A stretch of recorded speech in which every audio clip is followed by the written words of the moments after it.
আজকে আমাদের বাসায় ভেন্ডি ভর্তা। জানেন আজকে রান্নাবাড়ি কেন কম? আপনাদের বাইরে আর ঈশানের বাইরে নিমন্ত্রণ ছিল, ওই জন্য আজকে রান্নাবাড়ি কম করে করেছি, সিম্পল রান্না করেছি। যেন আজকে মা আর মেয়ে খাবো, তাদেরকে বাহিরে নিমন্ত্রণ আছে, ওই জন্য। তো দেখেন আজকে কি কি রান্না করলাম।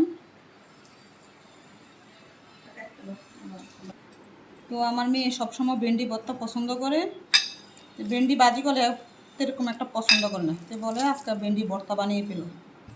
তো বেশি করে পেঁয়াজ শুকনো লঙ্কা দিয়ে ঝাল ঝাল করে ভেন্ডি ভর্তা। আর ভেন্ডিও কিন্তু সবুজ, তো খেতে অনেক ভালো লাগে। আর ভেন্ডি ভর্তার সরিষার তেলটা যদি বেশি বেশি হয় তাহলে কীরকম লাগে বলেন তো? এই দেখছেন। আর আমার যে কোনো ভর্তাতে সরিষার তেল একটু বেশি দিতে হবে, তাহলে খেতেও ভালো লাগে। আর এভাবে হাতে কষলে যায়, না মাখলে ভালো লাগে না। হাতে মাখার স্বাদই আলাদা।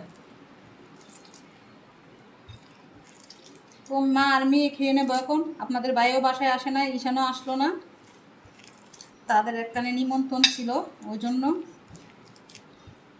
তো আজকে সিম্পল রান্না করলাম, দেখেন ভেন্ডি ভর্তা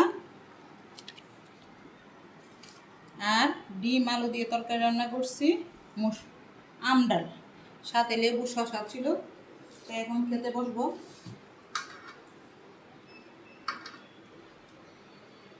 তো আমি নিলাম